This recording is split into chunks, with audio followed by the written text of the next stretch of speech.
Hi, I'm Roger and welcome back to the Tractor Tech channel. I sell a little bit of firewood and I've heard some horror stories from customers that have been ripped off when they bought some firewood.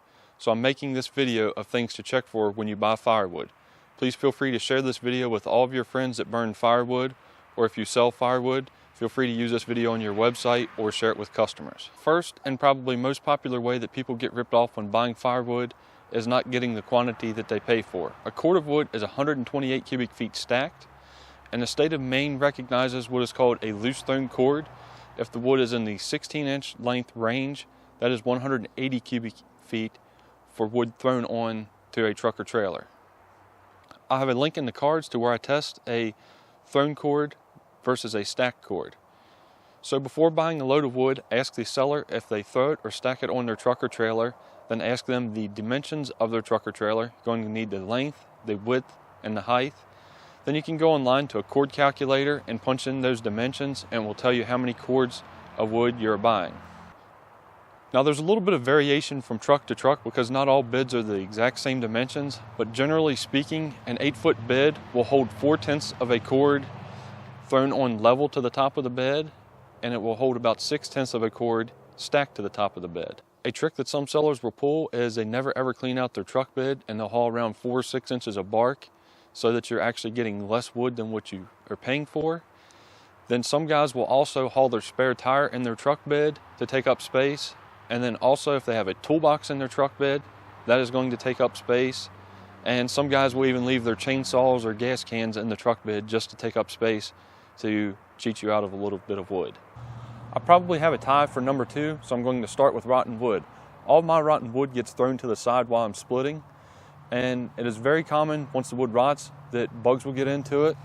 So as you can see, this wood is full of air spaces, and I don't have any way of knowing that if there are ants up inside of this wood, so I'm not going to sell this wood to somebody. I keep it for myself, and it gets carried in piece by piece and put directly in the stove. So look out for rotten wood. While we're talking about rotten wood, here's an example of some wood that is sap rotted. You can see how easily it crumbles. This wood does not have any BTU value to it. You put it in your stove, it's going to burn up very fast.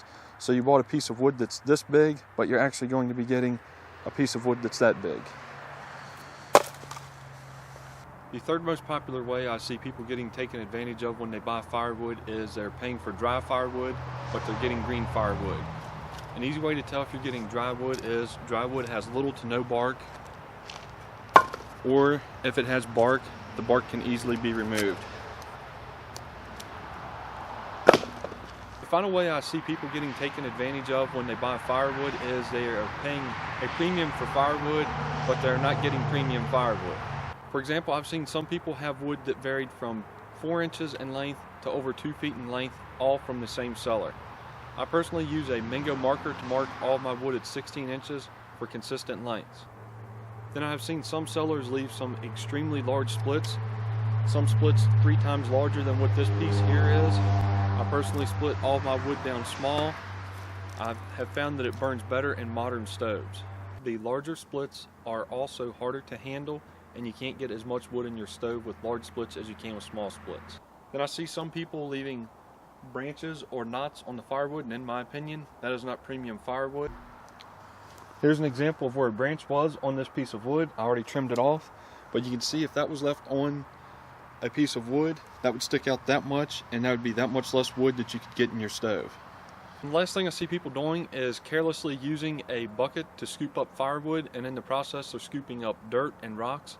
Then when they dump the load of wood in your driveway or yard, you're left with a big mess. These are all common ways I see people getting taken advantage of when they buy firewood. Please share this video with all of your wood burning friends. Thanks for watching.